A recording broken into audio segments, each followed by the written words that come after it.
Can you tell us your name anyway? Hello all from Technopath. Oh, this is Elizabeth from Athi-River. Thank you so much, Elizabeth from Athi-River. Hope you're doing well there in Athi-River. Here in Nairobi, we are fine and it's sunny today. We are enjoying the weather. So thank you so much. Hello and good morning all from Suhai Jiwa. You've not told us where you're joining us from, but I believe you're fine. Thank you so much for joining. Khadija from Mandera, thank you so much. Edmond from Kilifi, wow, even from Somalia, I'm so happy. John Wanyama is Somalia. Hope you're well and keeping safe from that side. We have Wairimu Githai from Baburi, Mombasa. I hope, is Mombasa. Is it hot? Dorothy from Nairobi, sunny. Here in Nairobi, Perpetua from Ramuruti. Oh, I'm happy. Okay, Mike from Sotika T. Thank you so much for joining from Kisii County. So we have people from all over the country, even from, so happy that we have people from Somalia. Thank you so much, ladies and gentlemen, for joining. This is Emotional Intelligence Free Webinar organized by the Institute of Human Resource Management. We care for you as our members, and that's why we run free webinars for you to interact and learn more about the current affairs. So as you're aware, I know most of you are familiar with the emotional intelligence.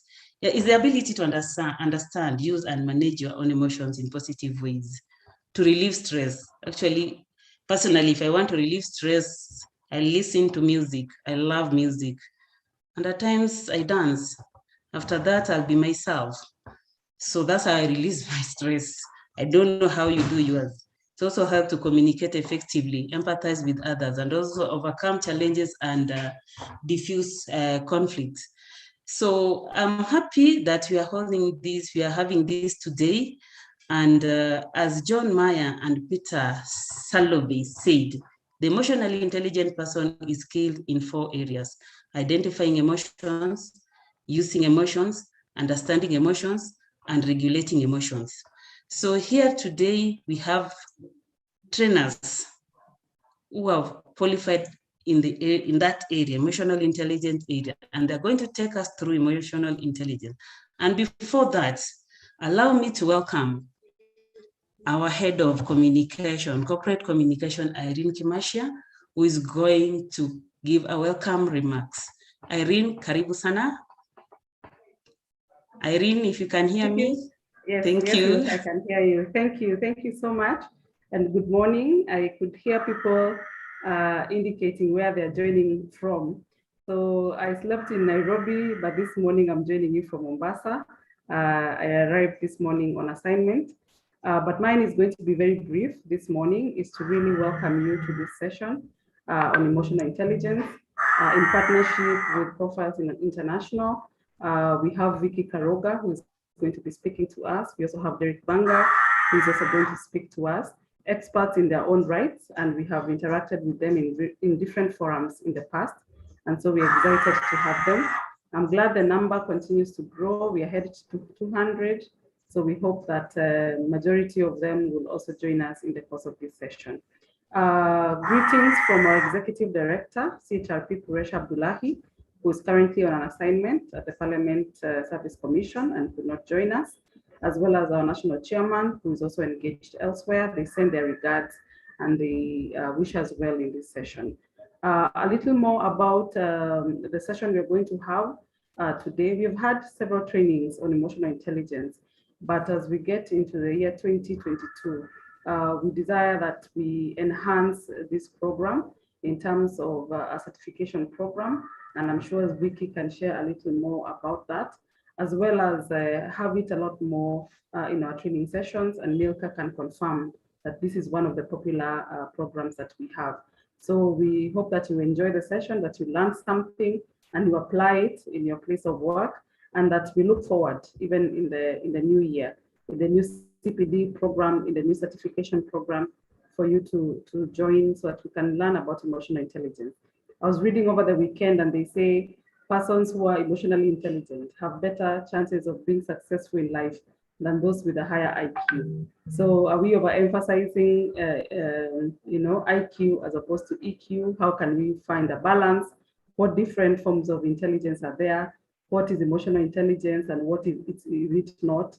So we hope that Vicky and Derek will help us appreciate this a lot more in the course of this session. So mine is to wish you well during the session and thank you for taking the time to join the session. And please share with your colleagues who have not yet joined so that we can all learn together.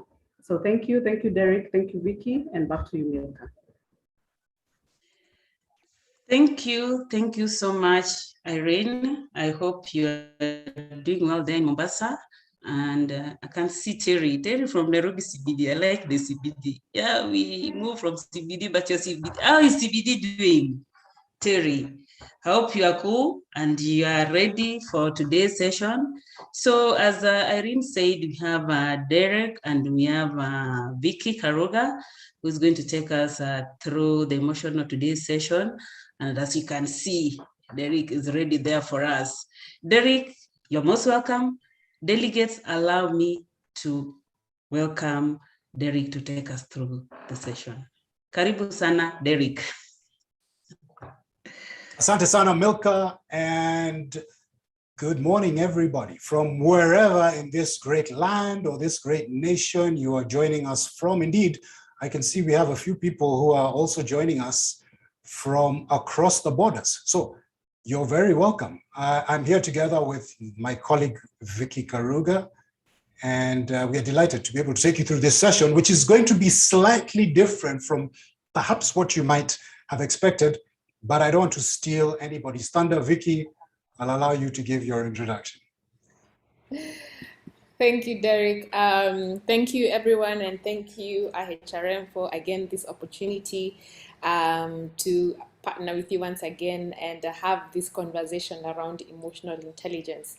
So as Derek is already alluding to, the topic of EI is actually quite vast, and I think between me and him, we've been reading and really delving into this topic for the last about 3 years or so, 3 or 4 years. And each and every single time we come across different material, different concepts, different things. And if you've been part of some of the things that we've shared, you've also seen that it affects the workplace in general in so many ways, not just even in terms of resilience.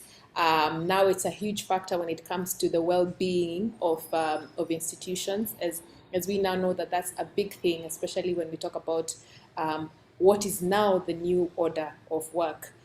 So without me saying anything else, Derek, I think I will let you take the lead and I will follow wherever you take us.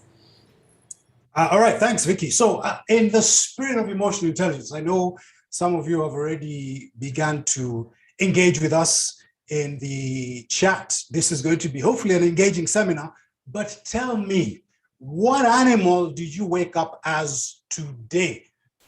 If you were an animal, based on your mood, based on your emotions, based on your feelings, wewe ni mnyama gani leo? Vicky, let me start by asking you, what animal are you today? I suspect I know what it is, but why did you share with us? What do you think it is? I'd like to see what you guess. What do you think I am today? I'm going to call you a busy bee. I know you've had a very busy morning. So you're a busy bee. I myself, I am the master of all I survey, king of the jungle, lord of the manor, so I am a lion. So wake up or chat, what animal are you today? And by the way, this is linked to emotional intelligence because what we're doing now is about self-awareness, which is an integral part of emotional intelligence, getting in touch with your mood, your emotions, and I'm going to use those terms interchangeably, and your feelings. So let me, Vicky, perhaps you can share with us in the chat. What animals? A panthera, or maybe they say a panthera leo. There's an elephant. There should be an interesting explanation towards elephants. There's a dove. I'm hazarding a guess that dove is for peace, but that's just a guess. It could be something else. Someone could be in flight. There's a tiger, so there's someone close to you in terms of your lion of the jungle.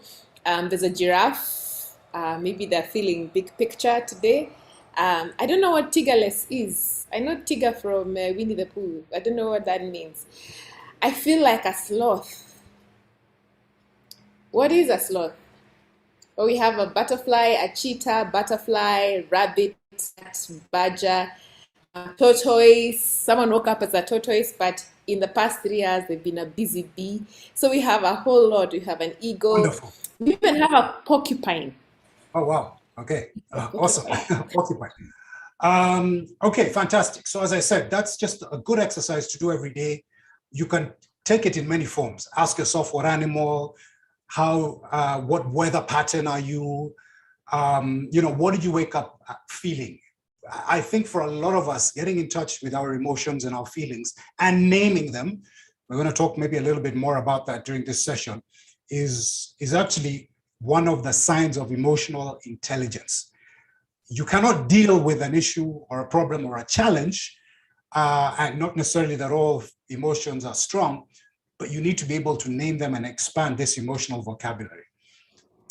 Vicky, I'm just going to go ahead and I'm going to move to allow you to just tell us a little bit about what makes you so passionate about emotional intelligence, by way of introduction, of course, yourself and your organization.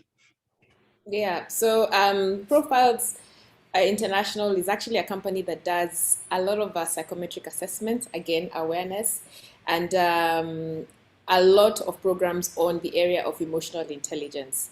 So why am I passionate about this? I think since the beginning of my own journey in terms of emotional intelligence and self-awareness, I think this is a topic that we don't get to understand often enough. One of the things that absolutely rubs me the wrong way is when someone tells me, so does this mean that I have to be nice? Does emotional intelligence mean that I have to be nice? And that one misconception, I think, is the one reason why I exist on this earth. To tell you that EI is not about being nice. And in fact, EI is a very intelligent thing to do for any human being, whether you're just getting into the workplace, whether you're a manager, whether you're a leader, whether you're just at home with your children. It is something that if we really begin to understand it for what it is, it does improve our lives and our workplace experiences. Well said, Vicky. And in fact, talking about things that rub me the wrong way, I find it a little difficult to swallow when people say, check your emotions at the door. Upon a letter, emotions hapa kazini. That rubs me the wrong way because emotions absolutely belong in the workplace. It is about managing, perceiving, expressing them well. Now that is emotional intelligence. Bring that feeling of a sloth or feeling that you've been busy or overwhelmed at work, but now manage it, perceive it, express it better to those around you and to help with the engagement of your teams and the people that you work with, your target market, your clients, and your bosses, your managers, and everybody else around you. And so for me, as managing director of public image, I try to bring some of these facets of emotional intelligence. In fact, I think it was said very well by the people who are introducing us, that, and Milka said it, that emotional, is it EQ or IQ that is most important in terms of getting ahead in business? And I firmly believe that, yes, you do need IQ. You certainly need to have a talent for your work, but now more than ever, emotional intelligence or EQ, emotional quotient, is absolutely a must-have if you want to succeed in this brave new world of the 21st century with everything that is going on. And so Vicky and I have been running these courses, particularly over the last 18 months since our world was changed by this black swan of an event. And you can see that's just a sample. We have literally been running these webinars back to back to back to back to back, virtually, of course. And so here are a couple. We recently had a huge emotional intelligence conference where we were connecting human potential, and we had speakers from a variety of East African countries. And we really delved into why organizations are bringing in these aspects of emotional intelligence and self-awareness and empathy and compassion to how they do business. And I had the opportunity of doing some interesting ones. For example, is emotional intelligence important, particularly in this world of artificial intelligence? That was an interesting conversation. Yeah. Vicky, tell us about the Resilient East Africa Challenge. That was something interesting as well. Yeah, and this one was started out because of the place we found ourselves immediately after lockdown. It was a place of immense uncertainty. It was a time when we had to go home and work from there, and we were not used to it. I mean, at least the larger percentage of us were not used to it. So not only did we run the webinars, we also used to carry out some research on what people were thinking about working from home, and as opposed to Europe and the US and the other developed world, where their number one problem in the era of COVID was loneliness, and then secondly was unplugging from work. We found that the number one problem in East Africa generally was distractions, too many distractions, and of course quite a bit of interruptions due to what was it called, infrastructure. And so teaching people about the importance of creating boundaries was one of the things we did at this Resilient East Africa Challenge. And we had people donate their time, actually. Everyone donated their time to just talk on the topic of how do we build still our resilience as a region, and so therefore keep not only ourselves, but our businesses and our homes alive. So I enjoyed them. They also kept us alive, me and Derek, because as you know, as trainers, our work just went shoop down the drain. And one of the things they say about surviving, and I think Milka mentioned it when she said something about empathy. If you are feeling a certain kind of way, one of the best things you can do for yourself is to actually offer to help someone else. That always brings out emotions of gratitude sometimes. It brings you more positive emotions, and that is sometimes all you need to be able to get through a rough patch. Over to you, Derek. Wonderful, Vicky. And in fact, if you are wonderful participants in this seminar, if you think emotional intelligence, maybe some of these terms that we've mentioned, resilience, empathy, compassion, if you think they're needed in your workplace, wherever you are, just help us by putting a Y or a yes in the chat. Just put a Y or a yes in the chat. That helps us also know that we're talking to an audience that is open and receptive to our message, even as I'm going to allow Vicky to talk a little bit about the Genos international organization that we're a part of. Just put a Y or a yes if you think these belong in the chat. Yes. Mm-hmm. I can see quite very many yeses and Ys coming in the chat from so many people. So it's great to be speaking to an audience that echoes what we are saying. Thank you so much. I can't even read, the names are too many. But yes.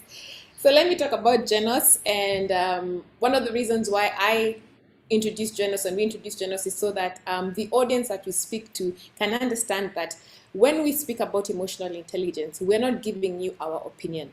A lot of the things that we're speaking about are anchored on a depth of research done over, I think, about 20, 30 years. And Genos International is a company that me and Derek work with. They're based in Australia. And the only thing they do is develop the programs and assessments on emotional intelligence. They also give you a lot of data, a lot of papers, a lot of material when it comes to what is really happening in the world of research when it comes to emotional intelligence, whether it's in the workplace, whether it's in life in general. And so when we speak from a more factual point of view and not more from a, so to speak, inspirational point of view. And I think it is really good for everyone to understand the anchor and the basis for our lessons and our programs on emotional intelligence.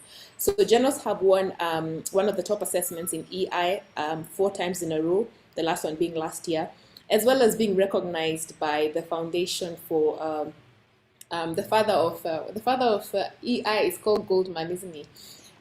He set up a foundation where what he does is go through assessments that have come out in the land of emotional intelligence, and be able to say that these particular programs or assessments are actually anchored on peer-reviewed material that is seen as valid and is seen as having some basis of some sort to be able to say that they predict or they're able to show that persons have gaps in terms of having emotional intelligence.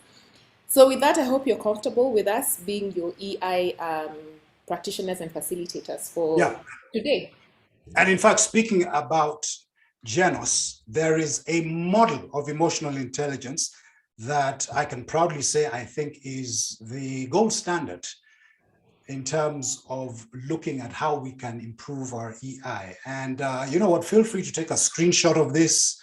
But when we are working with our very many varied clients, so whether we're working with team leaders, managers, we're working with different strata within an organization, we focus on these 6 key areas. And what we're trying to do is we're trying to increase, for example, our self-awareness. And that itself is a whole 1 or 2 days training where we just deal on self-awareness. And you've already done an exercise on self-awareness. That question, as I alluded to, about asking yourself, what animal are you, which is checking in with your feelings, is self-awareness. And by the way, that is the gateway to emotional intelligence. So we are trying to, as we say in the language of genos, become more present. That is self-awareness. We're present with our emotions. We're present with how we're feeling, whether those feelings are strong, healthy, unhealthy. And perhaps if we are acting in ways where we're not aware of how we're feeling, we can say that is unproductive. And as you can see there, it says disconnected. So those are the key pillars, if you will, that we use in our emotional intelligence training. Yeah. And if I can just also add on to that in terms of self-awareness, which I think is one of the areas we really need to do some work with as individuals. Usually people, and I say this all the time, usually when you speak to a group of people, they'll tell you, I'm very self-aware. I understand myself. I know my personality. It's this. I know my strengths and my weaknesses. I know when I wake up in the morning, I'm grumpy. But then self-awareness does not only stop at understanding yourself. It also goes, the second half of it is to understand the impact that those moods, those emotions are having on the people around you. Which is why when you are self-aware, people experience you as present, because you're aware that if you're in an angry mood, there's a certain impact you're going to have on everyone around you. Now, is that the impact that you think is going to propagate the kind of engagement that you require to be able to get a certain outcome out of that particular conversation you're having with someone?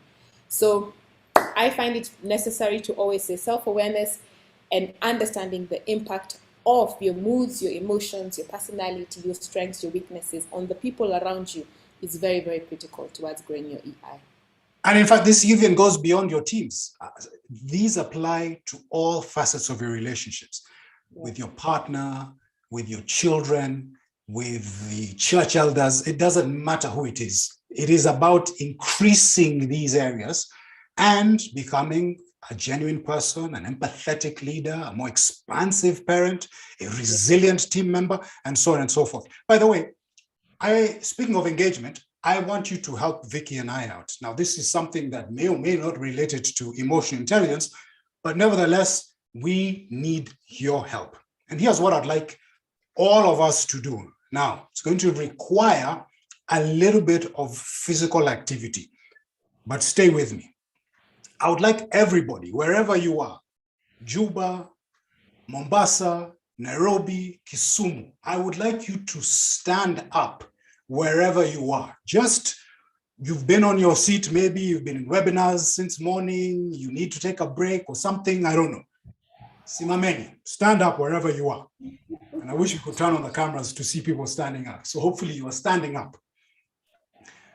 Now, what I would like everybody to do is take your right hand and put it over your heart.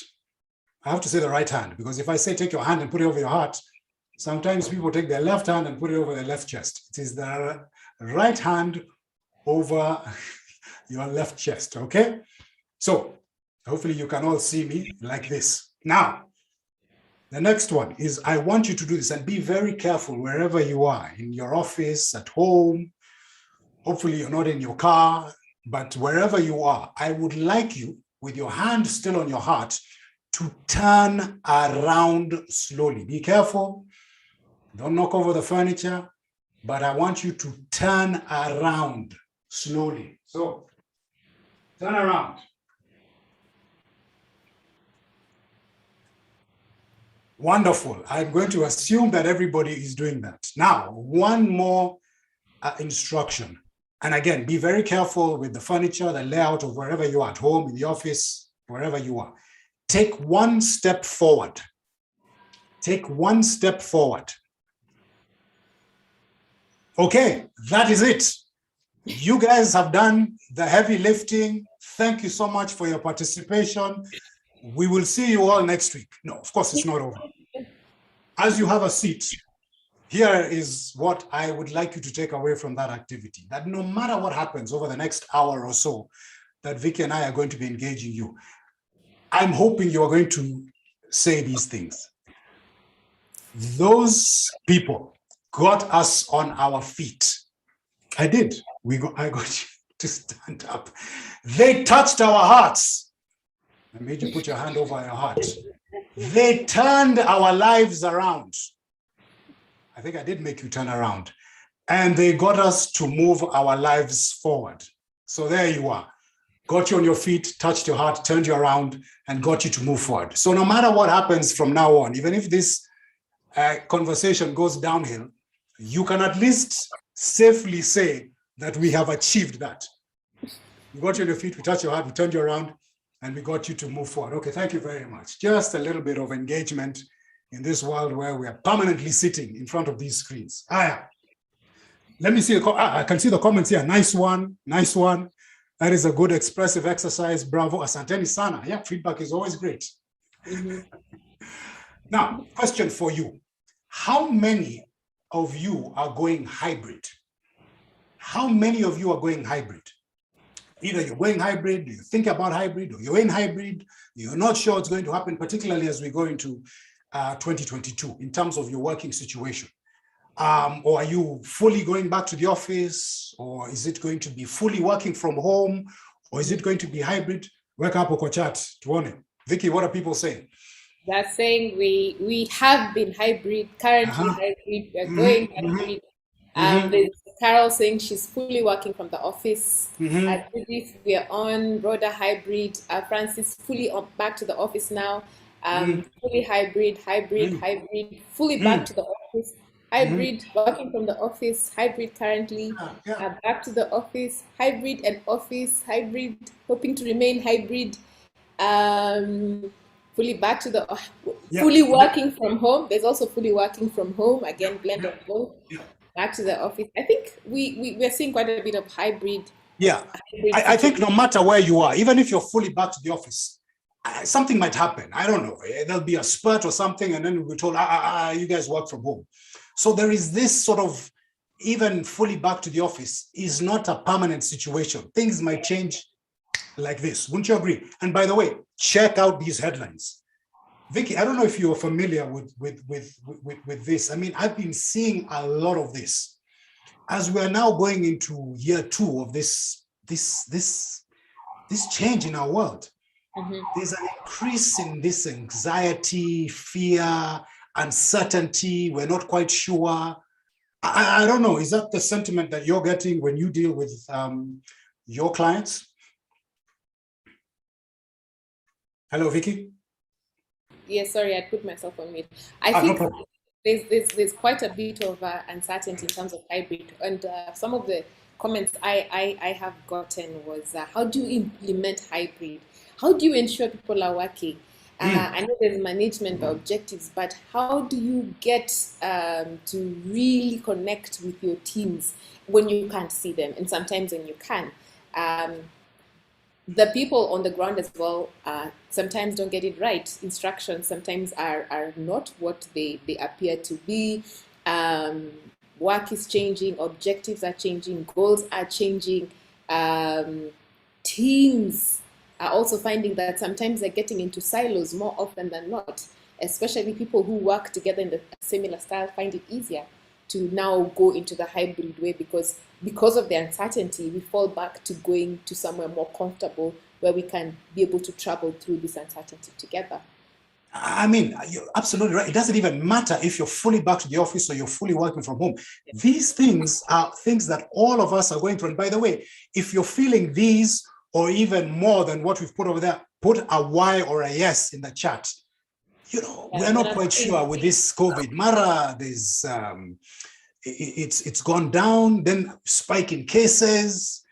Then you're not quite sure what the rules of engagement are in terms of with your customers and teams. And virtual fatigue, please forget about it. Sitting in front of this screen the whole day is a new kind of fatigue that I have never experienced, as opposed to when I was doing this live in front of an audience. And how many people actually are even like losing relevance? Does my job really matter? Am I being heard by my team members? It's such an uncertain one. That VUCA absolutely applies. Yeah. There's a comment here which I guess is valid. It's really difficult to implement hybrid in manufacturing. So Yeah. And so that brings us to the crux of what we're going to be discussing today. I told you a little bit of a twist on emotional intelligence. Yes, it is about emotional intelligence, but it is about this term, which you have, if you have not heard before, take this to the bank. All of you good people here in HR, we are speaking to IHRM, right, Vicky? Sometimes yes, I get my webinars confused because there are so many in a day. Yeah. To HR hapa, sindio? Yes. This one for your teams. Yes. Psychological safety matters. And so we're going to discuss a little bit about why psychological safety matters, why it is inextricably linked to emotional intelligence, and why this is what you need to give your teams in this uncertain world, particularly going into the new year. By the way, there's a gentleman here called Josh Bursin. I just picked a poster from a talk that he gave, which was very interesting. Josh Bursin, the gentleman on the left, he is actually, he talks a lot about HR matters. You can Google his name. He's very, shall I say, well accounted for in the world of HR, and he's constantly asked to speak on matters like this. He's written wonderful books. Here is a direct quote from him. Leaders in a crisis focus on empathy and compassion first, business second. Only by making people feel safe will we grow out of this crisis. And I actually love the way he actually coined this. He's talking about empathy and compassion. It's not about the numbers. It's not about the targets. It's not about the goals. And by the way, as I speak to my clients, a lot of them are in that, where we have to hit our targets. We've got to get our goals. We lost out in 2020. Now it's about making up. Actually, and we are making the case, Vicky and I, that is a secondary goal if you want to hit your targets and your numbers. It is about making sure that people feel empathy, compassion, psychological safety. And that's really true. And I think what I can share in the forum is companies that have seen themselves focus on the individual, focus on ensuring they feel valued, they feel safe, they feel informed, because one of the things that also people give a lot of feedback on is that lack of information, what's really happening, what's happening with the company, are we downsizing, are we not downsizing, people that felt informed, even if the other factors remained constant. I mean, everyone was stressed about COVID, everyone was anxious about what was going to happen next, but the difference between the productive cultures and the non-productive cultures was the positive emotions of safety that people felt in that particular organization. And the numbers also don't lie. We have at least 3 or 4 people who have come back to us and reported growth in the number of business that they were able to do, even in the year of COVID, just by ensuring that people did not suffer from undue stress due to not feeling valued, not being informed, and not feeling understanding what the crisis was, and just living in a lot of uncertainty. And by the way, study after study is showing this to be the case. Whether you're looking at this one that we're showing you of Ernst & Young, higher job satisfaction, fewer employee turnover. Exactly. Vicky talked about growth. Everything is sort of linked in terms of these numbers. And, you know, whatever it is that you use to measure a successful performance of a team, of an organization, everything is increasingly linked to how people feel, feelings within an organization, feel working from home, feel returning back to the office. It's all about this. I can't stress this enough. Vicky, I have one of your favorite videos over here. Now, this video does not have sound. Please don't worry. It is just about watching, but Vicky loves this video, and she'll tell you why in a second. Check this out.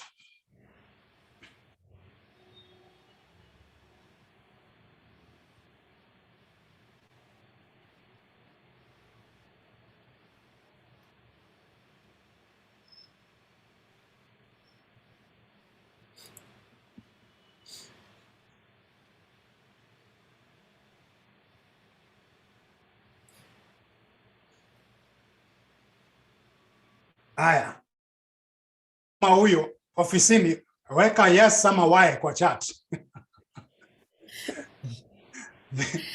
I love this video because it reminds me of somewhere I worked. And the reasons why it really reminds me of that is that we used to focus so much on not making mistakes. Our number one focus was on not making mistakes. You had to ensure that the line was straight and not curved. You had to ensure that everything you did, made sure that when that guy came into that room, he did not pick you out as the part of the problem. Yeah, in fact, you didn't even want to be part of the solution. You just didn't want to be seen. You wanted to be swallowed in the melee of whatever it is that was happening at that particular point or moment. And so even if we felt that there was a different way of doing things, we never spoke up. Even if I felt like someone was not pulling their weight in the team, I never spoke up. So I preferred to disappear, be invisible, not seen, not heard, to survive, actually. That's the word. I preferred to survive. I can actually see the chat coming, and I can see quite a bit of yeses, a couple of no's. Somebody says yes, sadly. Now, listen, we're not saying that every organization has that type of management style, if you will. Certainly not. But what we're saying is these questions that I'm asking you, have you ever felt in your career, or do you think there are members of your team or your organization who perhaps feel this way? And here are a couple of questions. By the way, this is not a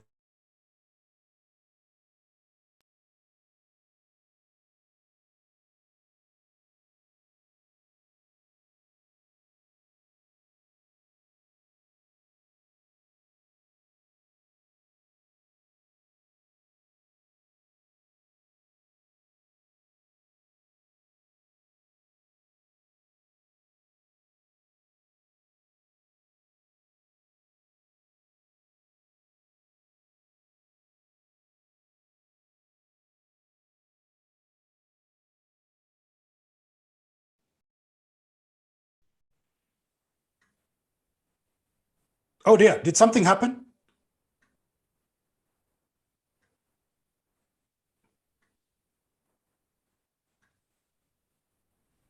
Hello, can everyone hear me? Vicky? I can hear you. I also dropped out. Yes, I can hear you. I'm not quite sure, was it a friend or was that on? I'm not quite sure what happened. Anyway, that was kind of weird. I think we're back on track. So have you ever felt this way? Or perhaps you felt you didn't want to sound stupid, or you had team members who felt like, they didn't want you to belong.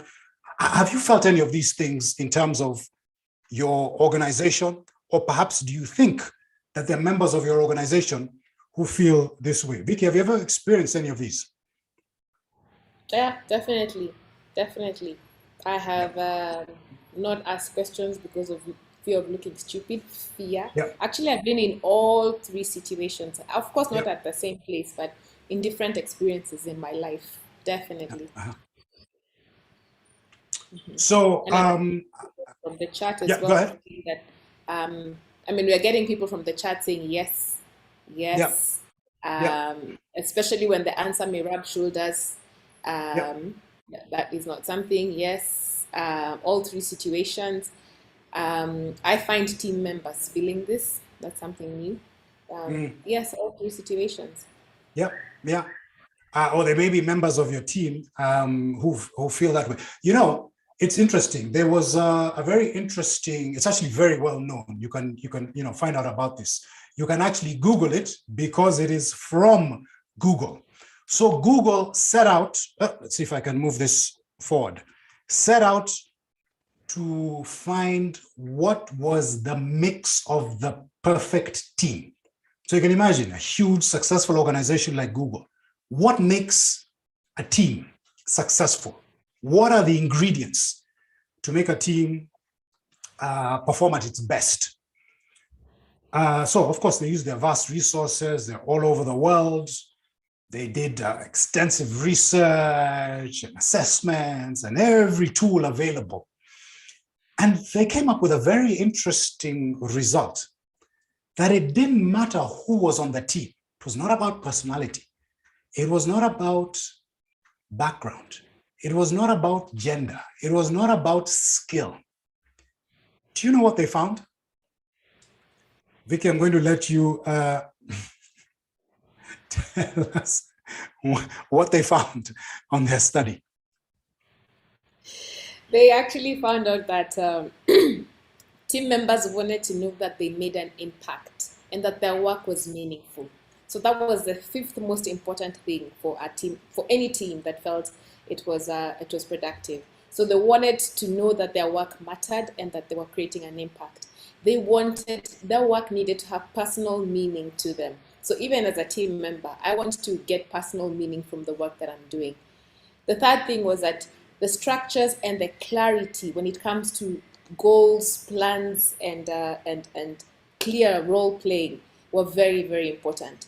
So one of the things we talk about in emotional intelligence is clarity is so important. You being able to communicate clearly what needs to be done to yourself, to others, even to your spouse is so, so important. A lot of the times we have this passive aggressive thing where we're not saying what we really want and we expect the other person to be able to read what it is that we want.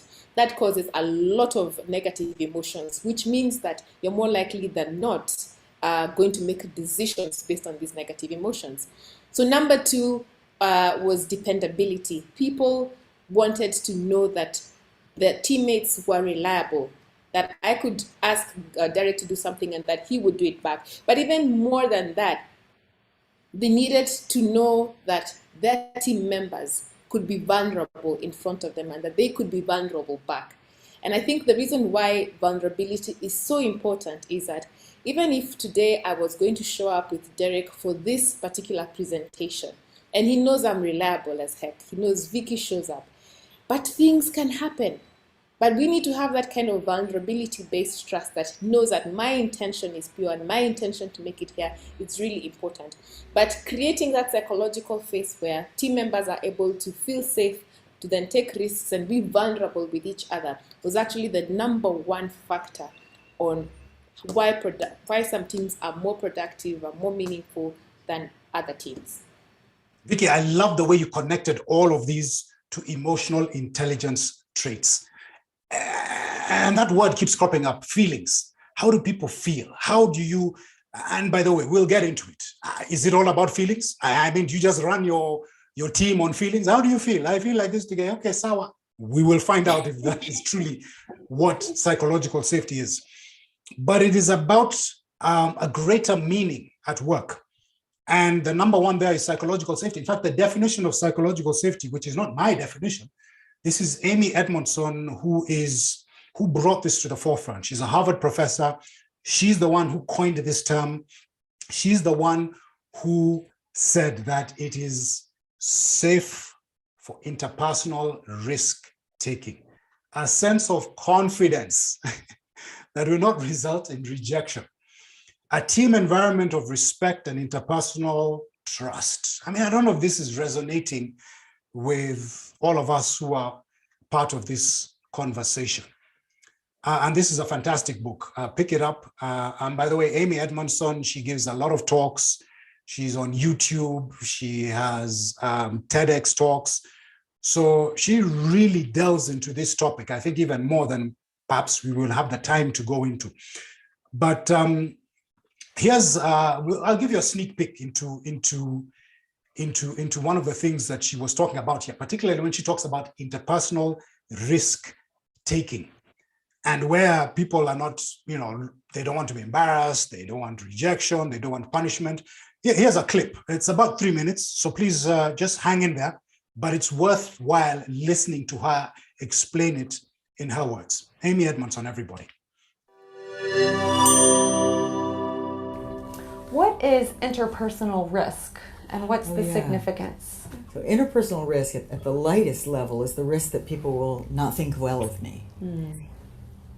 At a more extreme degree, interpersonal risk is the risk of rejection or humiliation. In evolutionary times, we might, if we are rejected by the group, by the tribe, we will quite literally starve or die, right? And so we're quite hardwired to fear rejection, to fear others not thinking well of us. And so we learn at an early age and then get better and better at it and more effortless at it, to manage our image, to manage our reputation. And that's good in terms of keeping us safe from interpersonal risk, but it can be quite problematic from the point of view of creating a learning organization. Because if I'm more involved with managing what you think of me than engaging with you and learning from you and helping you learn from me, we're not going to get anywhere. What are some tips or principles for helping people to overcome this? That's a great question. To help people overcome interpersonal risk. Okay, I'm just going to pause it there because I am aware that it might be a little choppy, and so you're not going to get the full effect of what she's saying. But I hope you were able to get at least that first half of when she was talking about interpersonal risk. Vicky, was it clear enough? It was clear enough on my end. Okay. Yes. Okay. Because it goes on for another 2 minutes, but rather than go through that, why don't I just put up on the screen what she was saying? So this is what she was talking about. She was saying, in an organization, if you feel you can't ask a question because you'll be viewed as ignorant, you can't make a mistake because you'll be seen as incompetent, you can't question the way we do things because you bring a negative energy to the room, and you're intrusive if you ask for feedback. These are the interpersonal risks that she's talking about. And what she's saying, that in organizations where there is psychological safety, what psychological safety is that you can ask those questions. You are allowed to make mistakes and to fail. You are allowed to question the status quo, and certainly you can give feedback, constructive feedback, in a way that you will not be victimized. There is another gentleman by the name of Timothy Clark. He also wrote a book on psychological safety.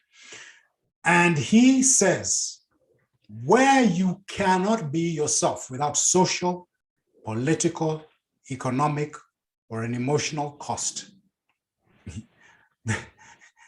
In other words, psychological safety is intrinsically tied to emotional intelligence, and it's impossible to have it without EI.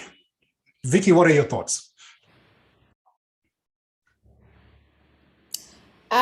I guess I couldn't agree more, and I usually bring this back to the big agenda. And the biggest agenda in the room right now, everywhere, including even the SDG goals, is diversity and inclusion. In fact, one of the things people are talking about is how many years, I think it was 135 years before we have gender equality. But even before we go to gender equality itself, we have diversity in our offices by the nature of our personalities, by the nature of the roles we do. You know, how many times have people said HR is just HR?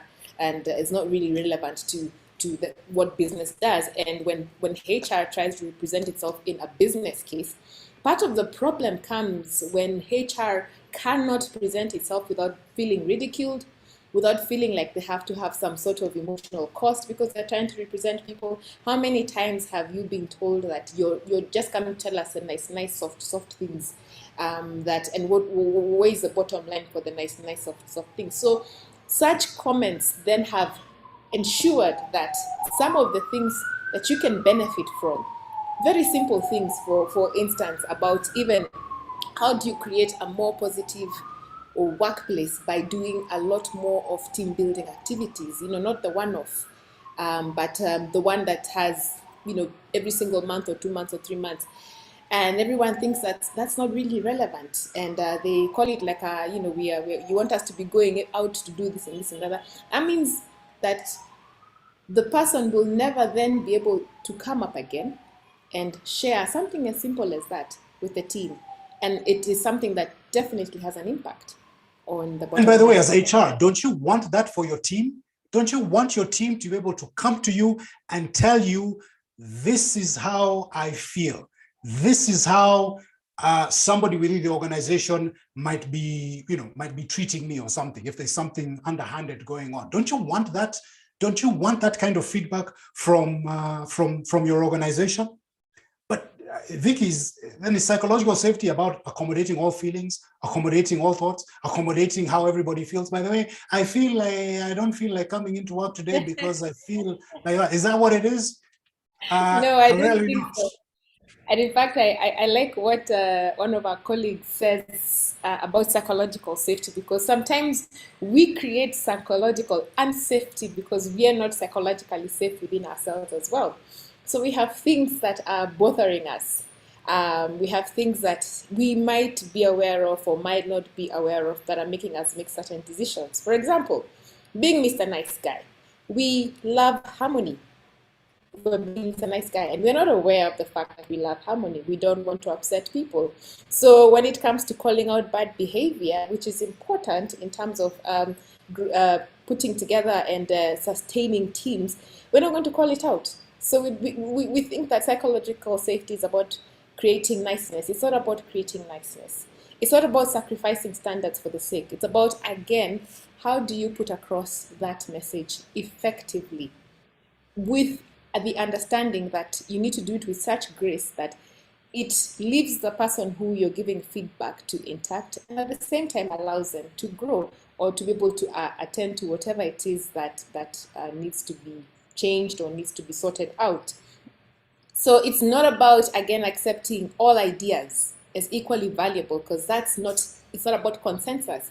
It is, however, about conflict. It's about being a space that people can share, even to the point sometimes that there is uncomfort, there's discomfort, because I am trying to tell you my point of view.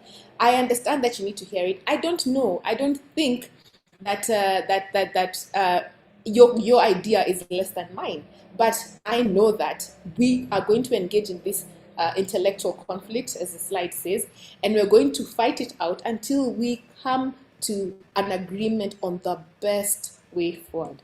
And I think it's about saying that a good idea should always yield way for a better idea. So when we bring in social conflict into the equation, when I talk to Derek and first thing I comment is, by the way, your eyes are looking droopy today, when you didn't sleep well last night, he may take it as a joke, but as we go on, I keep battering on him about some personal things, then the intellectual conflict that we're really looking to create gets out the window. So how do we develop, like we said at the beginning, an awareness of self, so that every time we come to meet others and engage them in conflict, our personality styles are not getting in the way. When you're dominant, you're going to say things that you might regret later, or that are going to hurt other people whose personality styles is less. How to become more effective with other people whose personality styles is less inclined to conflict. How do you ensure also that you don't derail meetings by being too intellectual and going on to matters of, intellectual discourse. And by the, So that is, I think, what I would say. Yeah. And by the way, that word conflict might be a misnomer, because just the word conflict in itself already brings up these feelings of combativeness. Let me give you an example. General McMaster, who is recognized as one of the greatest modern day generals, he led operations, of course, he's a US general, operations in Iraq and Afghanistan, and he's regularly touted as somebody who has great leadership qualities. He's on YouTube. One of the things that he would do is that in his meetings with his top team, is that he would sometimes maybe say something outrageous, just out of left field, like just something that really flew against conventional thinking. And the reason he did that is that he wanted his team to be able to challenge him and say, sir, that makes no sense at all. Why would you even say that? Or why would you suggest that?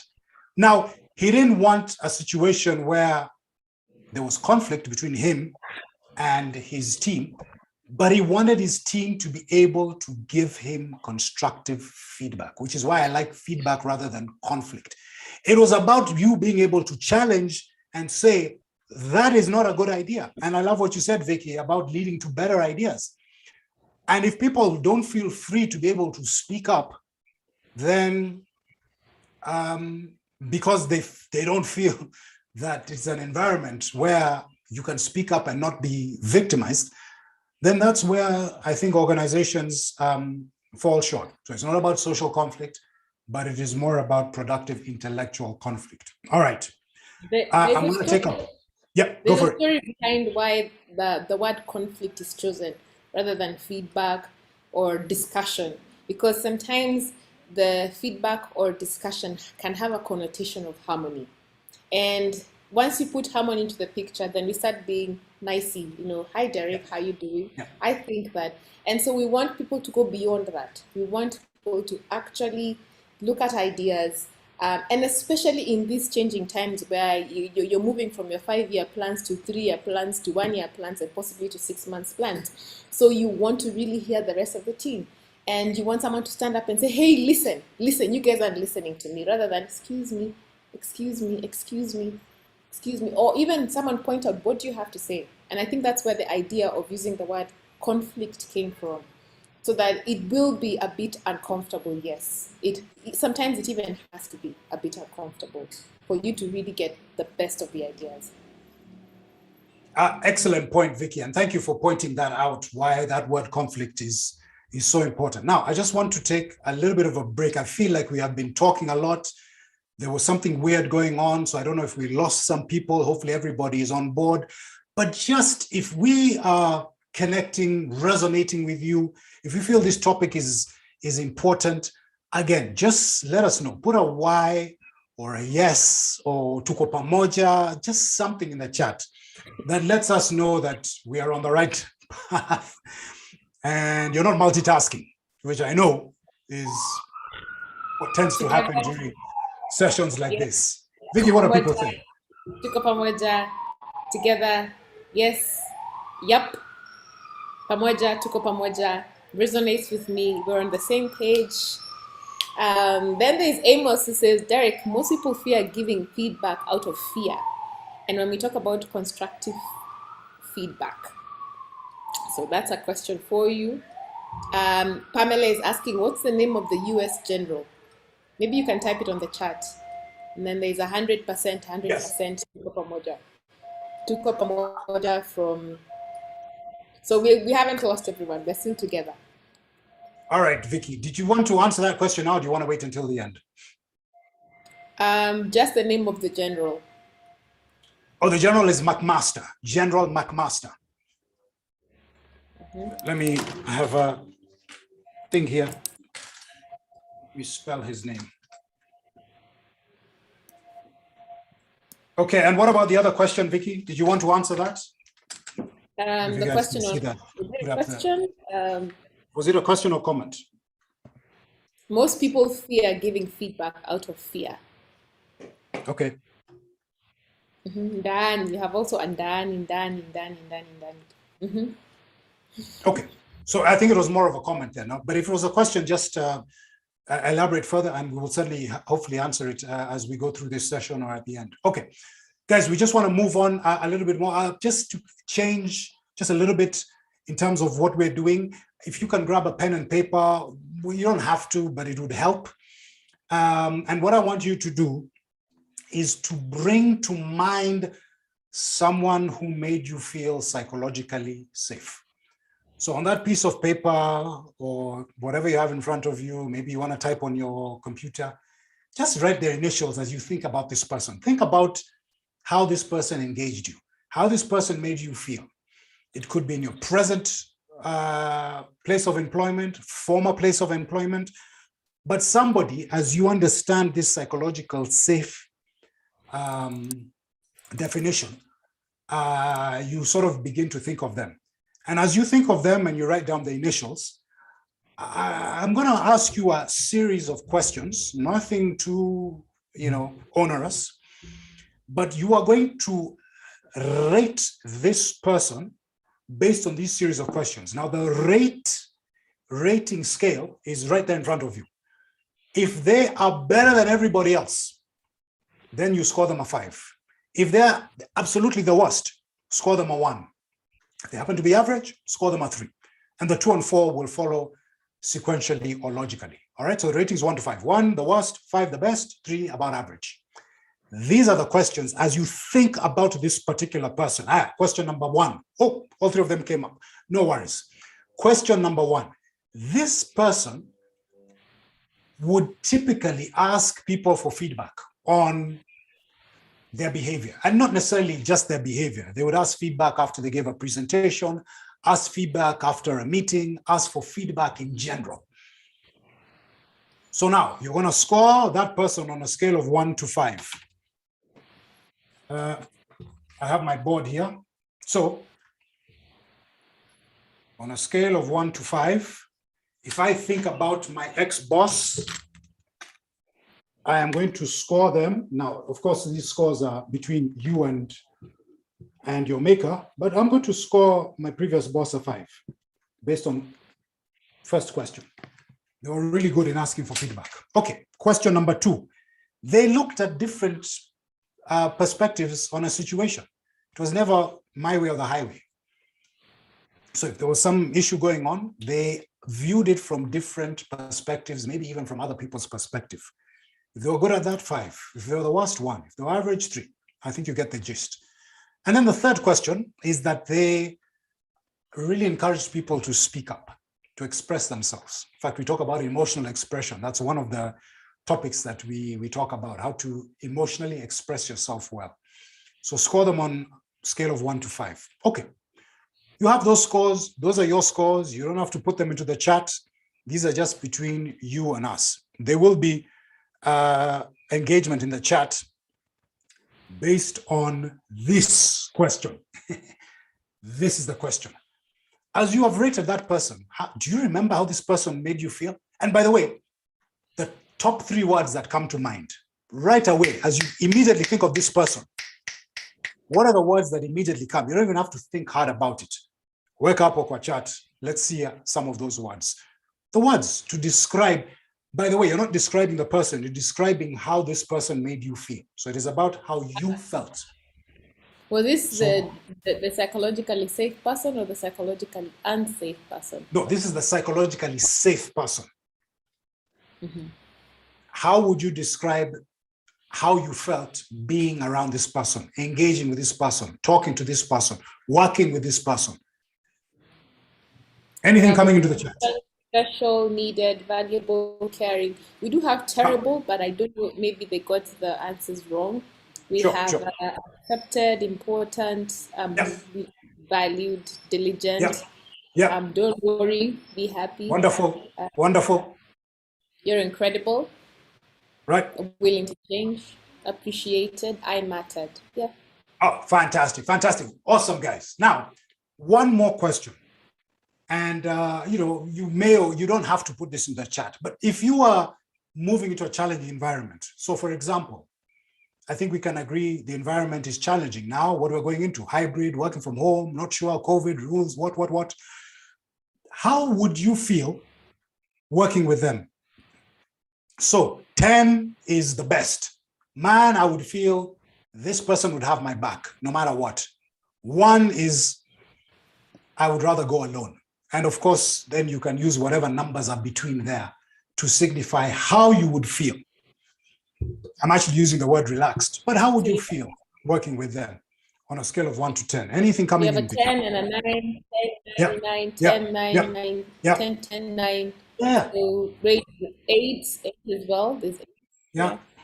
Okay, so typically those are the scores you would get. They may be outliers, but person made you feel good, psychologically safe based on the questions that I asked you. Everything is fine and dandy. Now, I want to take you to the dark side with apologies in advance. I want you to think of that person who made you feel psychologically unsafe. Again, in your understanding, how they made you feel. And I'm going to ask you the same questions and you're going to give them the same rating on a scale of 1 to 5. 1, they were the worst. 5, they were the best. 3, they were average. Here are your questions again. Asking others for feedback on their behavior. And again, they're just 3 questions. You may not have experienced or engaged them in this sense, but, based on what I'm asking you, how would you rate them? Okay? Accurately viewing situations from others' perspective. Encouraging. Okay, people are putting it in the chat. Encouraging other people to express themselves. I remember, Vicky, a former boss of mine used to treat us like children. Literally, he would tell us, you are going to be seen but not heard in this company. You are not allowed to give your feedback. Okay. How did this person make you feel? What are the words that come to mind? Wake up, Oko chat. How did this person make you feel? Vicky, as you think about this, how did this person make you feel? As you think about somebody who made you feel psychologically unsafe, what words do you have? I couldn't trust them, basically. Yeah, untrustworthy, for sure. But we have a lot of words coming in: embarrassed, dejected, less of a human being, fearful, rejected, horrible. Yeah.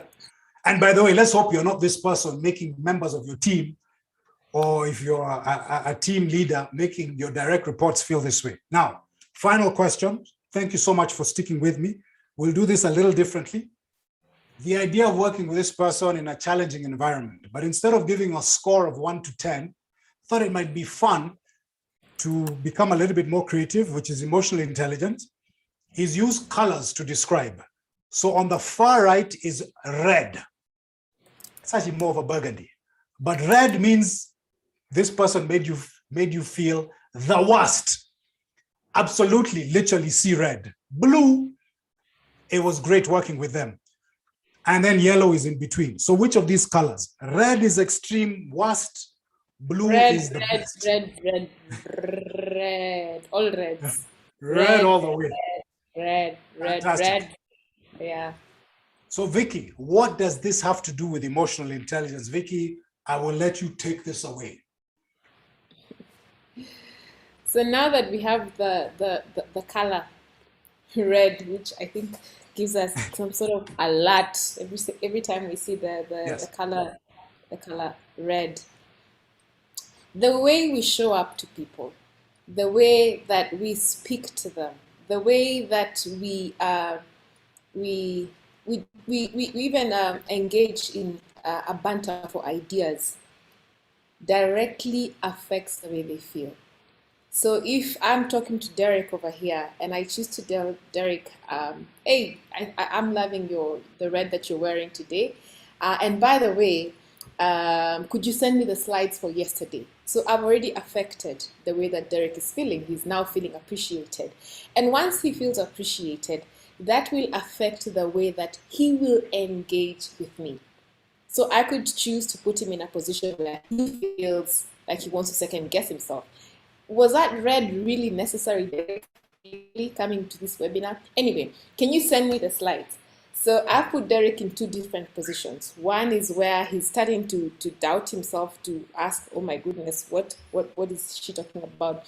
But the first one was a place of appreciation. So he is likely to engage with me when he feels productive, when I have induced productive feelings in him. And that is why we say emotional intelligence is also about not just managing the emotions that you feel, it's also about managing the emotions that other people feel when you show up to them.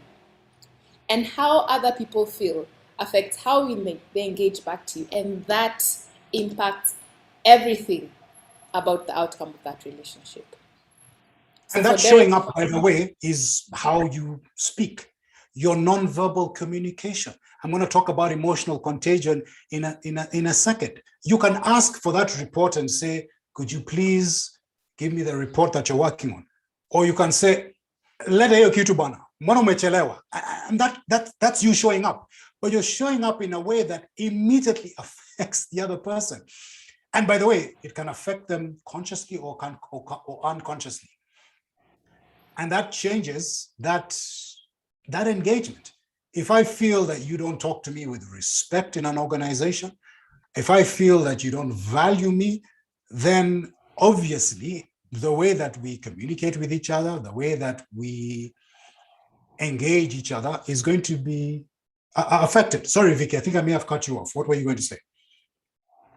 No. Just continuing with what you were saying about if I feel exactly what you're saying, if I feel that you disrespect me, and a lot of the times when we're giving negative feedback, we don't have to give it in a way that disrespects the other person.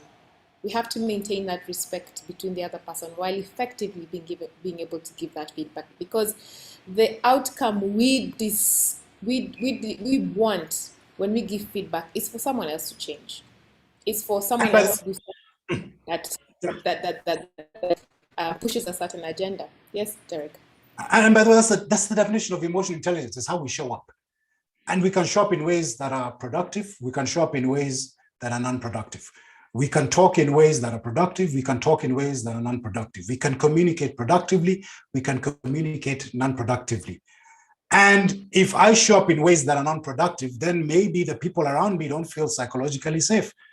And I enter a room and everybody leaves and say, tulikuwa tunaenda, because every time I open my mouth, sumu inatoka. I just don't know how to communicate that I want something done. You understand that? You see that link? By the way, again, let me jump ahead. Psychological safety is everybody's responsibility. Vicky, let me skip ahead and have one eye on the clock. We showed you this at the beginning, isn't it? The genos model of emotional intelligence. By the way, somebody who lacks self-awareness, somebody who lacks awareness of others, somebody who is not genuine and inauthentic is not creating a psychologically safe environment for anybody. At the office, at home, anywhere. I mean, if I can't trust the word that is coming out of your mouth because you're not genuine, then how the heck am I going to trust you in terms of information or communication? So remember those three questions that I asked you. I'm just going to click on this. Asking others for feedback on their behavior, whatever you scored that particular person. By the way, that's self-awareness. That is an absolute emotional intelligence trait for you to be able to ask people, hey, how did I do? What do you think? What can we do better? That is self-awareness. We lack that. We say that we are, what's the term that we're using? Unproductive. Disconnected. Okay. By the way, that boss, and I asked you this question, they view situations from different perspectives. That is an absolute awareness of others, a key emotional intelligence trait. Creating that environment, psychologically safe environment within the organization. The person who doesn't do that, seen as a non-empathetic boss or non-empathetic team member or non-empathetic whatever, a person to work with. And then the final one was encouraging people to express themselves is actually a part of authenticity. The authentic team leader, the authentic team colleague, the authentic member of the organization encourages others to express themselves. Of course, you do it within an environment where it's not just a free-for-all. Everybody, everything goes, but in a way that uses emotional intelligence. Vicky, I don't know if I explained this well enough. Perhaps you have some different words. Yes, asking for feedback, whether it's from your colleagues. The most difficult feedback to ask for is actually feedback on your behavior. It requires a certain kind of psychological safety, like we said, within yourself. Asking for Derek, how did I do when we were doing that presentation? Did I use my hands too much? Do you think I came on too strong? Feedback on behavior is possibly one of the more difficult things for us to do, but one of the most effective, because then you can tell what kind of things are being productive with your teams and what is driving possibly that uncertainty that teams have. Accurately viewing situations from others' perspective also means that we have to be aware that other people have perspectives, and we have to be aware that they also need to weigh in. We also have to be aware that some people will give us feedback, others won't give us feedback, and won't fall back into the trap of saying, that one never talks. No, understanding that every single person has something to say. How many times have you walked out of a room and you had something you knew was going to make a difference, but you didn't say anything? It could be someone else as well.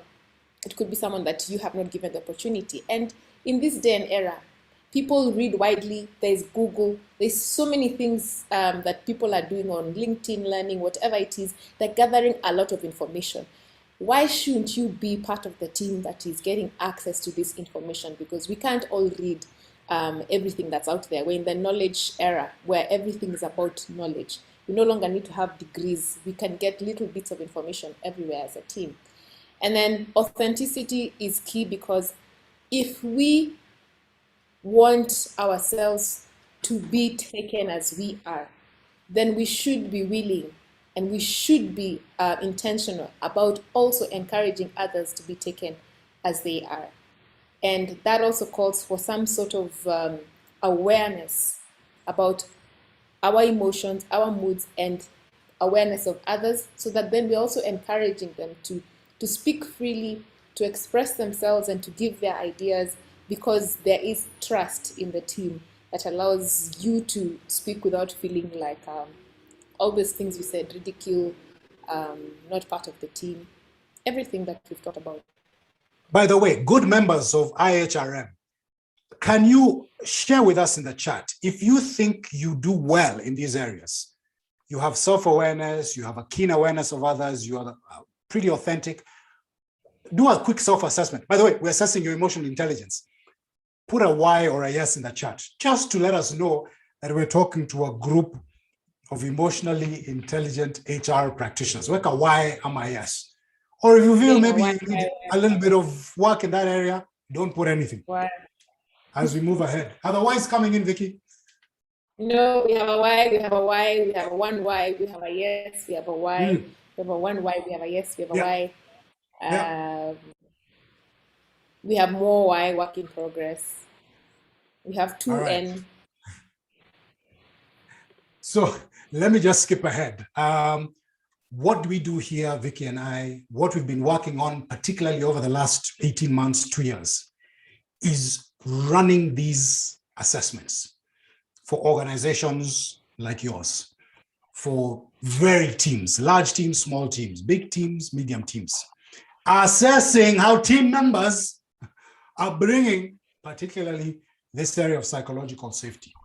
And we do it using the genos model. We assess self-awareness, awareness of others, authenticity, self-management. I mean, and each of these areas is literally like a 2-day sort of training. So this is something that we do. And then we run these assessments, we get the results. Assessments are pretty thorough. Each of those areas, there is 7 questions. So you get 42 different points. And it's not just a quantitative score that you're getting. You also get qualitative feedback, because the assessment is done by your team members. And then we run coaching, individual coaching or training sessions for team members. And so, again, this is the part of this conversation where we're going to tout a little bit about what we've been successful doing. And as I've said, we've worked with different organizations, but we have really, particularly during these challenging times, helped organizations create this psychological safety, which the research is showing is what is needed in this day and age. That's a terrible cliche, in this day and age. So what do these reports do? Vicky, what do these reports do?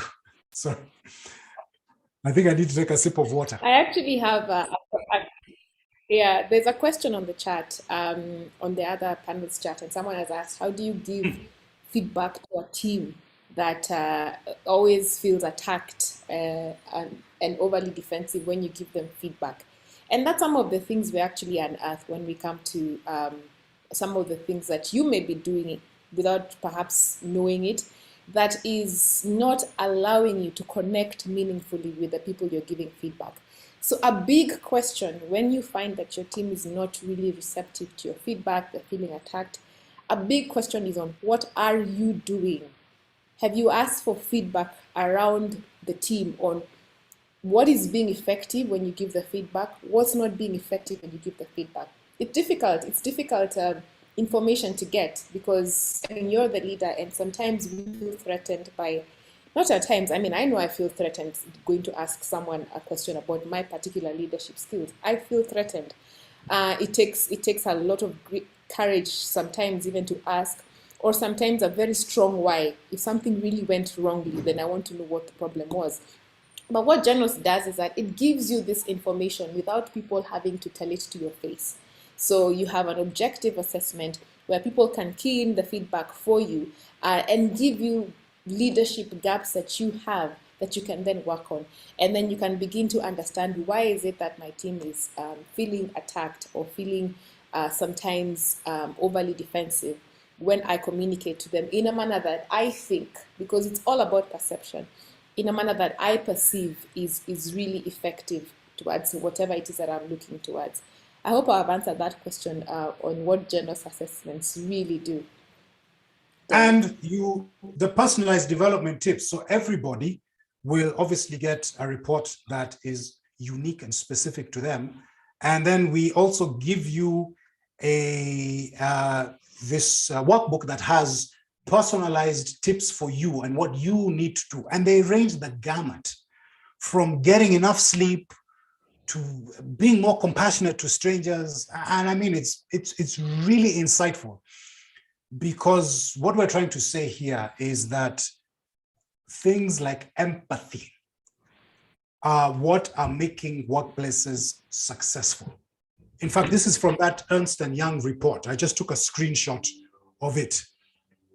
And by the way, most employees feel that their companies are not empathetic to them. Now, whether this is in leadership or comes from co-workers or part of team members, people are not walking the talk, is what we're saying here. The company doesn't follow through. They may make some half-hearted efforts in terms of, yeah, we are looking after you, but a lot of organizations are not necessarily walking the walk when it comes to things like empathy. And that's just one aspect of psychological safety, where we feel that we're working for an organization that is empathetic. Excuse me. So this is Jack Ma, obviously one of the most successful entrepreneurs in the world. Jack Ma has gone through some interesting things over the last 2 or 3 years. I'm not going to rehash all of those, but I did want to show a clip of him speaking at the World Economic Forum. Of course, this was pre-pandemic, but I think what he had to say, and this is just an excerpt, has a lot to do with what we are talking about today. Vicky, just before I play this, did we answer that question thoroughly? Or I don't know if maybe we left something out in terms of the Genos assessments?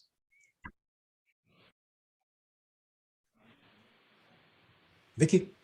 I think we did. We did. Okay, great. All right. All right. Let me play this clip of Jack Ma. It's very short. Here we go. I believe if a person wants to be successful, you should have a high EQ.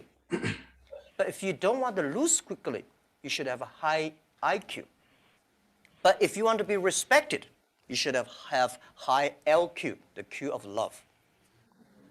So those three Qs put together, a lot of men, they have a high IQ but low EQ, and a very tiny LQ. Women, balance-wise, they're the best. If you want your company to be successful, if you want your company to operate with wisdom, with care, women is the best. And can I get an amen from the ladies in the house? Now, listen, we can have a conversation, an intellectual conversation about truly, are women perhaps more empathetic? Do they have a little bit more of the LQ that he was talking about? Of course, the Q is the quotient there. So he's talking about intellectual quotient, emotional quotient, and the love quotient. I think the overarching theme in what Jack Ma was saying is that these things like empathy and compassion are what are transforming. Certainly, he leads one of the most successful organizations, and that is his ethos in terms of the value system, in terms of how he leads his organization. And by the way, this is, for me, it's demonstrated emotional intelligence. And when we talk about demonstrated, we're talking about you actually show that you have self-awareness. You actually show that you are inspiring others. You actually show that you have self-management and authenticity. As I alluded to before, the difference between walking the walk and talking the talk is the demonstrated emotional intelligence. There's a question here. Can you hear me? Yes, I can. Vicky, I can hear you. Can you hear me? Okay. Yes, I can hear you. There's a question here that has been asked again. Someone asked about feedback and how do you give feedback to senior managers, and then there's also a question of how do you maintain sanity and remain emotionally intelligent when working and transacting with narcissistic and psychopathic colleagues as seniors, peers. Okay. So it's a lot about seniors, Okay. and peers, seniors and peers. And I really want to talk to first and foremost one thing that, and I think we mentioned it before, that we don't develop enough. We don't develop enough self-awareness. We don't develop enough self-awareness around why certain issues are repeating themselves. So why am I finding myself more often than not able to give feedback to senior people? Because the answer lies in your methodology. The answer, we all can't give feedback the same way. I can't give feedback as assertively as Derek, and I can't give feedback as maybe as calmly as someone else. So a lot of the times there's quite a bit of work for us to do. And even when we label colleagues and we call them narcissistic and we call them psychopathic colleagues, we really need to do a sort of interrogation around why is it that we're actually doing that. I think am I on? Can you hear me? Yeah, we can hear you, Vicky. Sorry, Milka, can you hear me? Because I think I seem to be off. I can't hear Vicky, you. I can hear you Or very well. Irene? Oh, Yes, Vicky, I so can did you hear what you. I'm Hear saying? you. Yes. Okay. Yeah, so what I was saying is that when you find yourself, and this I have found to be really true, giving any label to anyone, anywhere, you need to really do an interrogation of why. And I think the work around really understanding where you are coming from is never done enough because we don't approach problems the same way. And if you don't really understand how you solve your problems, you are going to keep trying to solve it in someone else's way, in repeating it with someone else's style. And if you want to be able to give feedback, there's a great book that I've written there called Difficult Conversations. It's a great starting point, but we have to self-introspect. I have to self-introspect each and every time I come across someone who riles me the wrong way. When we were having the conference, I liked what Dr. Ben Palmer, the CEO of Genos International, said. And he talked about the fact that we create emotions. We create them out of memories that we've had. I might meet Derek, he reminds me of someone, I'm not even aware. And so I label a certain thing, a certain emotion to my collaboration or my engagement with him. But without interrogating that and without doing that hard work, we find ourselves taking the easy route out of being able to classify others in certain quotas. And in so doing, we are not really being effective in the way that we connect with people. So if the goal is to collaborate, connect for impact and create win-win situations, we have quite a bit of work to do when it comes to ourselves. Yeah, you're absolutely right, Vicky. And in fact, there's another book called Extreme Ownership by Jocko Willink, who is a former Navy SEAL. I guess a lot of these great leaders come from the military. And particularly when you're starting out with emotional intelligence, it is not about changing the other person. It is about changing how you feel because the other person seems to be treating you unfairly. Now, listen, we would love a situation where our boss was not, to use your words, a psychopath. But it is not about him. It is about you. How do you react when he makes you feel a certain way? And that is the crux of emotional intelligence.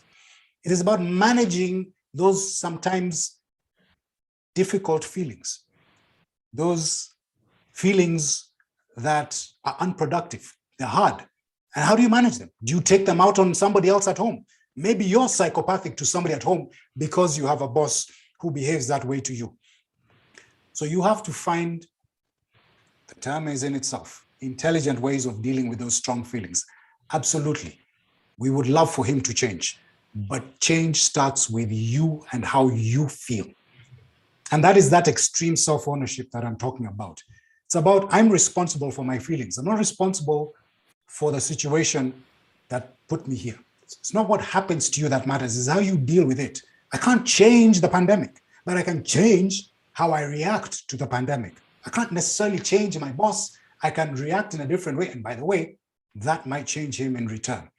So some of these things, I think you have to begin looking at them from that sort of a perspective. In terms of the feedback, it's about giving feedback to the right person at the right time, to the right degree, in the right perspective, at the right moment. If it is difficult to give feedback to some of these people that you work with, you got to begin to pick and choose your moments. Vicky, do you think we should move on? I'm conscious of the clock and we've been going on for a while. There are a couple of things I want to bring to the table, even as we wrap up. I want to talk about this thing called contagion. Now, there is, for example, a phenomenon in the West right now. It's all over the news. Turnover contagion, people leaving their jobs, people saying, I've had enough of, working for bosses who might be a little bit difficult. And they're heading towards the door. Now, the economic situation in countries like the US is a little bit different. People are able to get a paycheck from the government. But there may be other things that are happening within our country, Kenya, or within the East African market, and not necessarily people leaving their jobs. And by the way, these things are emotional contagion. You start that chain reaction by labeling bosses, particularly a particular name. And we're just picking on that as an example. There is an absolute transfer of these emotions within a workplace. And you either have to be the person who stops it or the person who creates emotional contagion of the positive kind, if that makes any sense. And we generally have little awareness about how this emotional contagion can infect an entire team, a department, an organization. And it starts with the small things: nonverbal communication, language, how we speak, how we label people. Vicky, what are your thoughts around emotional contagion? I think it's I want to point back again to one of the things we talked about during the conference, which was purpose and intention, and how purpose and intention is a great motivator for positive emotions as well. So that's one of the ways that we can also create emotional and positive places or psychologically safe workplaces, because people are clear with how they're going to be treated by you, how they're going to interact by you. In fact, people with boundaries are usually the people with the most compassion for people, because they can stretch. They have developed their resilience enough to be able to stretch to other people and be helpful to them and to their problems. And in fact, if you can see this picture, you have these wildebeest who are about to cross the river there in the Mara. It starts like this. Those wildebeest will mass at the border of that river. And it takes them a while to get going. And the way it gets going is just takes one. They will, mass there for a while, not quite sure what to do, until one brave wildebeest decides to cross the river. And then water wanaenda. So you also have to be aware of how powerful some of these emotions that we're bringing to the workplace are, because they can start, literally the word contagion is related to a spread. You can, just by how you interact with one person, change the entire emotional setting, as I said, of a department or of a team, or indeed of an organization.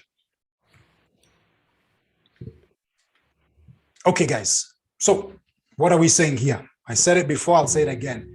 It is everybody's responsibility for you to manage your own emotions, for you to make it an environment where people feel they can speak up and they can express themselves, and again, express themselves in ways that are going to be valuable for the team, labeling people and giving them, again, I'm using that example, but it's, the overarching point is that it is not just about the team leaders, I'm a boss, it is also you. And by the way, that contagion spreads both ways. If you're able to have compassion and empathy for a boss who might also be going under duress, he's also going through this challenging environment, that might also change him, right? Psychological safety is what you experience when you're confident that those around you will demonstrate emotional, intelligent behavior. We feel that we can be open in this team. In our team meetings, we can give feedback. We can express each other in ways that are authentic, but also without denigrating people.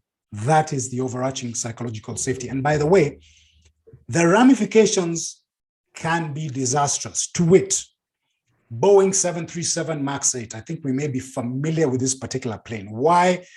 Because of two horrific accidents that happened last year. Sorry, not last year, a few years ago. So this was the Ethiopian airline that went down a few years ago. And of course, the one that disappeared, the Malaysian airline. And if you read the story of the Boeing 737 MAX 8, it reads about engineers who were not allowed to speak up as this plane was being put together. This was Boeing's flagship product. And in team meetings, they could see things, they had reservations, they had feedback, but they were in a culture where it was about, we have a target, a particular airline has ordered 40 of these, so we don't want to hear you talk about any concerns that you have with the particular airline. Very interesting story, and it's well documented about how a lot of these senior engineers felt. Some even quit the organization. And look at the results.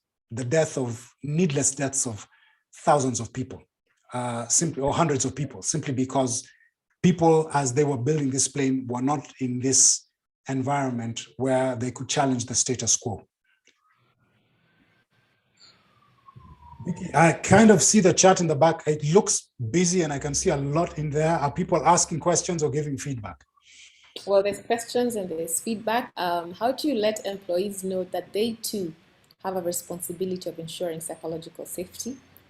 And then the second question is, how do you stay calm, silent, while it's the opposite with your boss? I don't know if you want to take those before Okay, so the first one was, how do you let employees know that they too have a responsibility of ensuring psychological safety? Well, these assessments are a great tool, particularly when they're taken by all staff members, not just by management, because it gives you feedback that is invaluable in terms of, as we've linked psychological safety to emotional intelligence.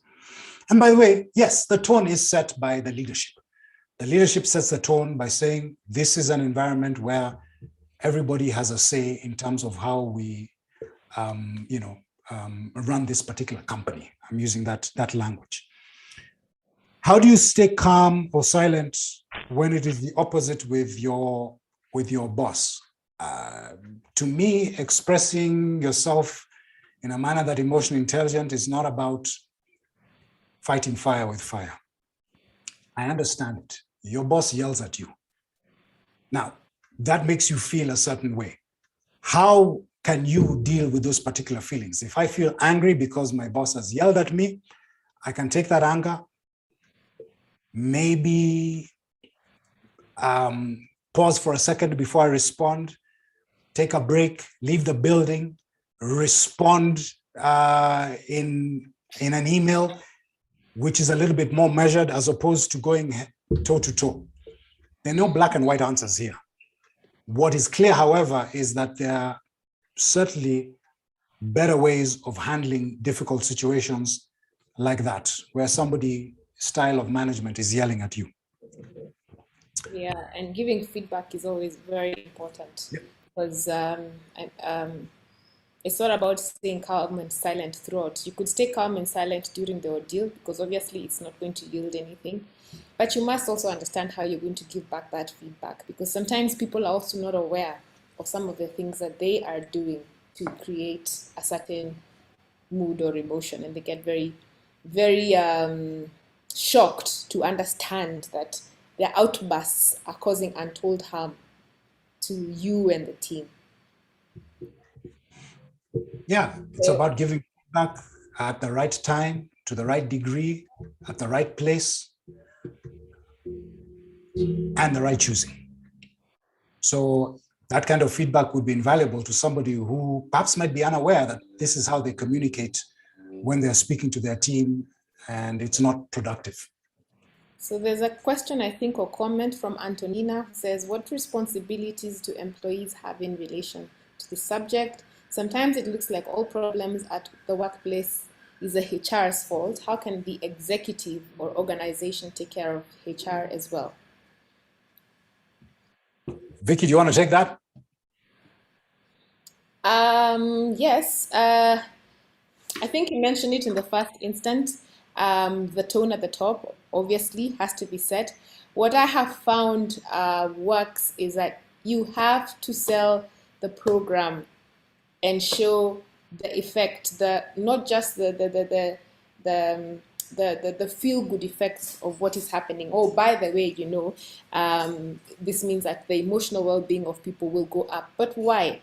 I watched a group of young people try to sell a project on depression. And the only words they used was, we need to make people feel better. We need to make them understand their moods and emotions so that they can feel better. But a huge part of the argument, and it is one that is very strong in the science industry, in the technical industry, is how many man hours are lost because people are feeling a certain way. How many things did not get done? How many ideas went the wrong way? How many people left the organization who were really good and qualified because they were treated a certain way? All those are numbers that you can get and you can use to make a case that is easily understood by what you call the executive of an organization.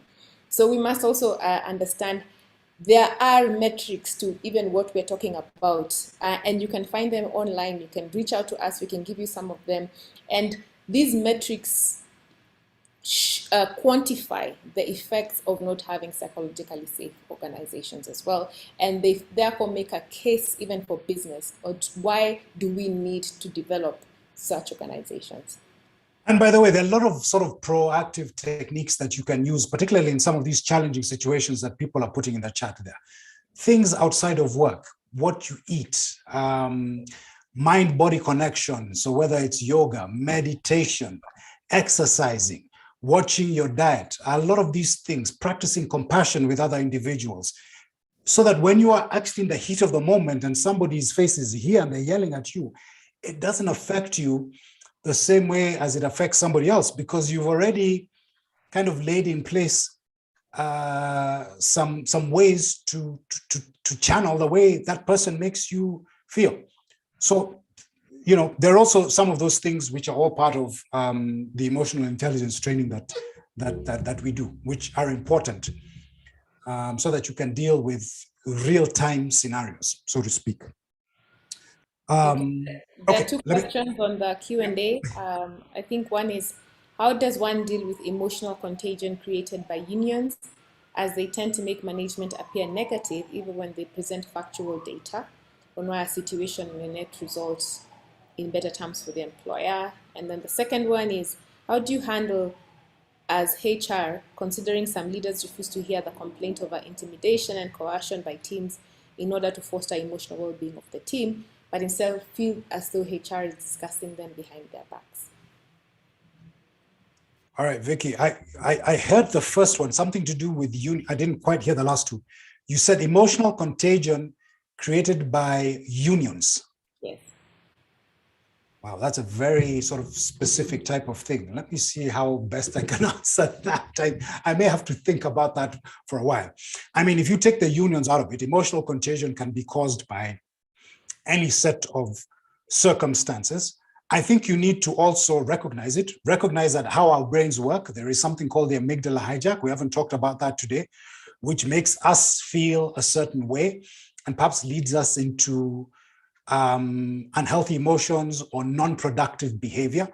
So being able to recognize that, having that kind of self-awareness, and then find ways, as I said, maybe some of these proactive techniques so that we can kind of stop them in its place, would be one of the ways I would be able to deal with that sort of emotional contagion.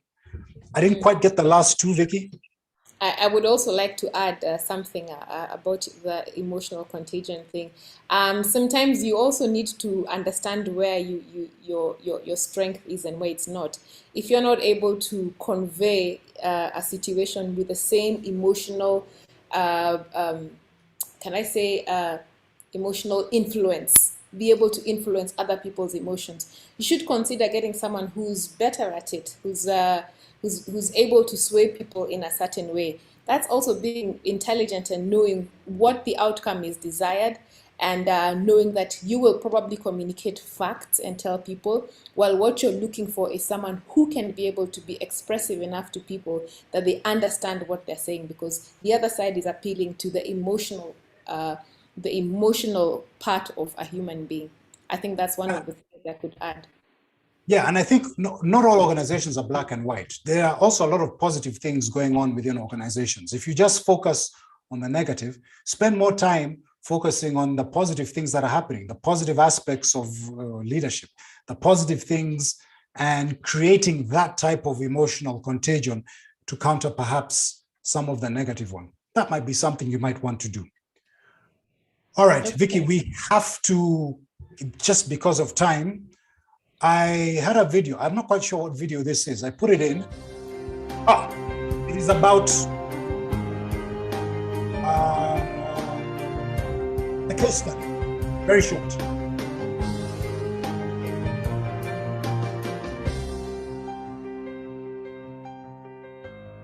In December 2019, a formal complaint was lodged by 2 women against a male employee for poor behaviour. Over the next month, 15 more people, men and women, came forward with similar stories and complaints about this person. I interviewed them all and asked the same question to every person: why now? If this person's behaviour has been going on for so long, why are you only just speaking up now? The answer was the same. I didn't want to lose my job. I didn't want to be a nuisance. If he found out it was me, he'd try to make my life miserable. Nothing very surprising given the context, but it was why now that floored me. Every single person said it was because of genos and bringing emotional intelligence into the culture. They felt psychologically safe. One woman said, "I never would have had the courage to speak up for myself prior to genos." In the months after the EI program concluded, things that had been previously swept to the side and discounted, like poor behaviour and harassment, started to glare. People began to trust their leaders and HR and were more willing to be honest without fear of repercussion.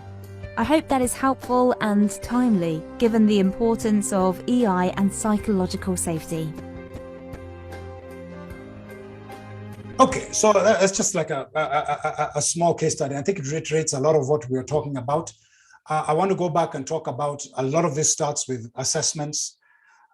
We can't talk about these enough, getting these assessments, and then from the results, running these emotional intelligence programs that we have. That's something that we have helped to create some of these better workplaces, certainly psychologically safe in terms of emotional intelligence.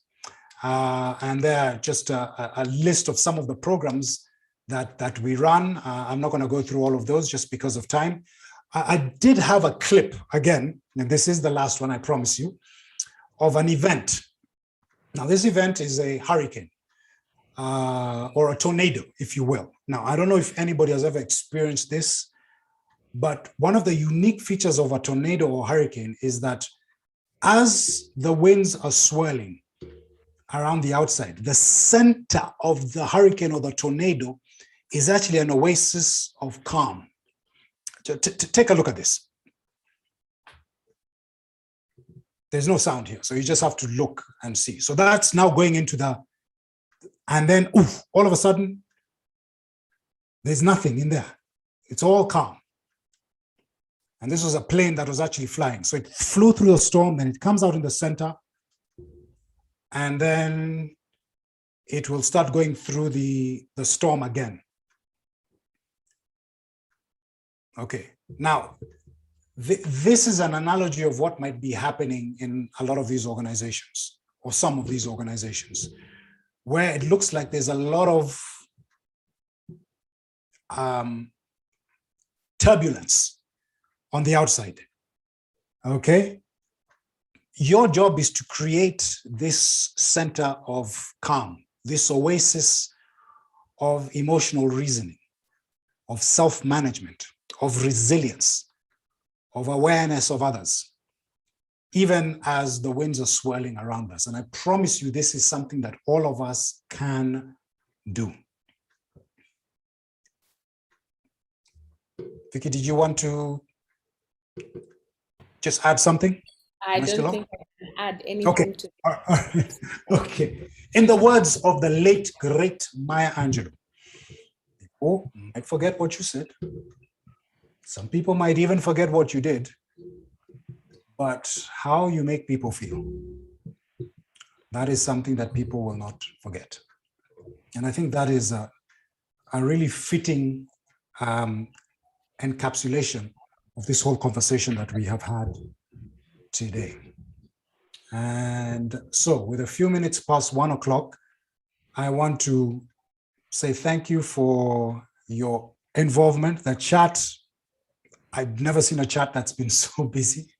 We're sorry if we didn't get to every single question or every single comment, but we certainly want to thank you for your active participation, both on behalf of myself and Vicky. Let me just stop the slides so that we can see each other. This has been a thoroughly engaging conversation, and you know, we certainly hope to be doing more of this with all of you. Vicky, I hope you feel the same way. I'm sweating over here. It's been work.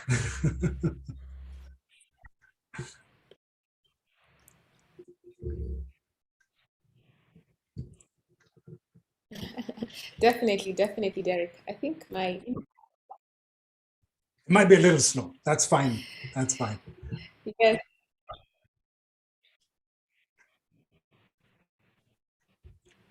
So I'm going to hand over back to Milka and her team. Asante sana. Thank you so much, ladies.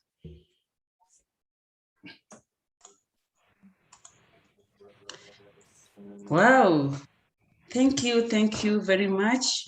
This was one of the best sessions we've had this year. Thank you so much, Vicky. Thank you so much, Derek.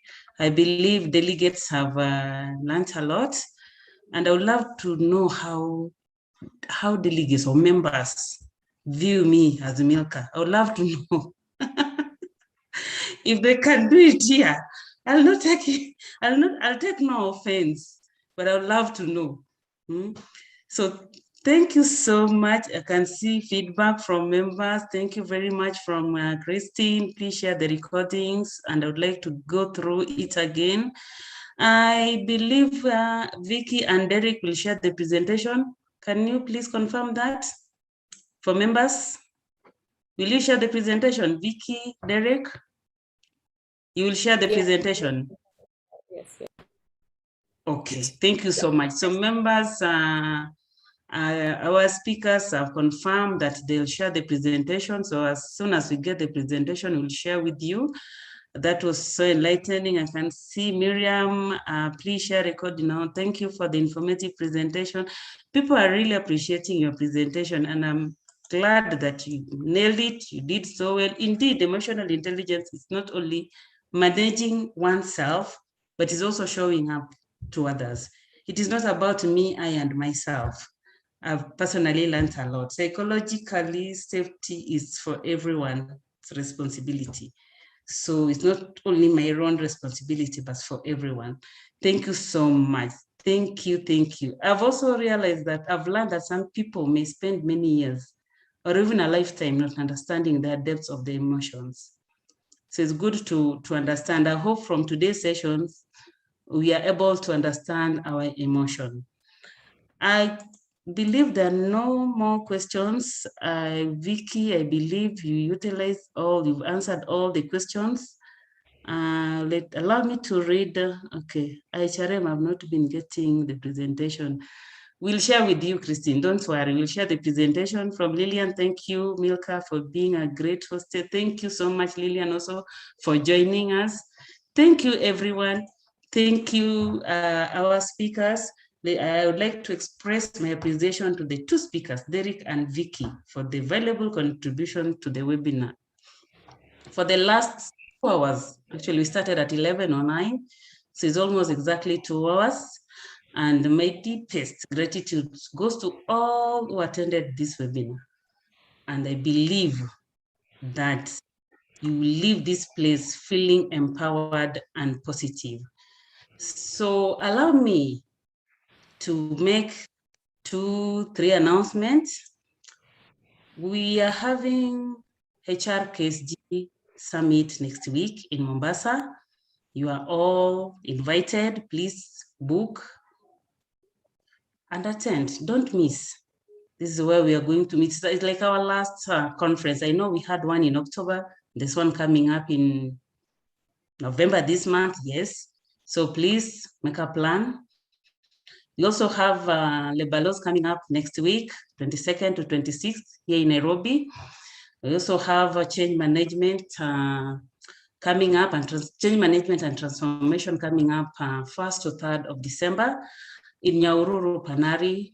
So I believe you are making some effort to attend. So thank you so much, everyone. Thank you so much, Vicky. From the Institute of Human Resource Management, I say bye-bye. See you next time. Plan to attend our functions. Thank you so much. Bye, everyone. Thank you so much. Thank you.